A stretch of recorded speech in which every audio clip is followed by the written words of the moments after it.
আলাইকুম। গণজাগরণ কণ্ঠ টিভির পক্ষ থেকে সবাইকে স্বাগতম। আপনাদের সাথে আছি মোহাম্মদ নজরুল ইসলাম।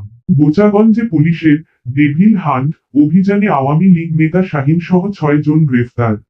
দিনাজপুরের বোচাগঞ্জ উপজেলায় পুলিশের বিশেষ অভিযানে ডেভিল হান্ট ১ নং নাফানগর ইউনিয়ন আওয়ামী লীগের সাধারণ সম্পাদক মোহাম্মদ শাহজাহান শাহীন সহ 6 জনকে গ্রেফতার করেছে পুলিশ। ঘটনাটি ঘটে 6ই জুলাই, রবিবার দিবাগত রাতে। অভিযান পরিচালনা করে বোচাগঞ্জ থানা পুলিশ।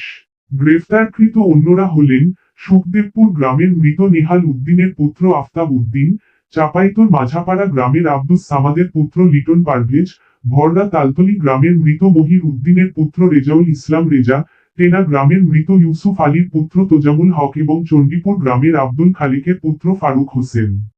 পুলিশ সূত্রে জানা যায়, গ্রেফতারকৃতদের বিরুদ্ধে নানা অভিযোগ রয়েছে এবং তাদের সবাইকে আদালতে প্রেরণ করা হয়েছে। বোচাগঞ্জ থানার অফিসার ইনচার্জ জানান, ডেভিল হান্ট একটি গোয়েন্দাভিত্তিক বিশেষ অভিযান। এটি 2025 সালের 8ই ফেব্রুয়ারি থেকে শুরু হয়েছে। মূলত সমাজে সক্রিয় দুষ্ট শক্তিকে চিহ্নিত করে দমন করাই এই অভিযানের উদ্দেশ্য। উল্লেখ্য, অভিযান চলমান থাকবে বলে জানিয়েছে থানা পুলিশ।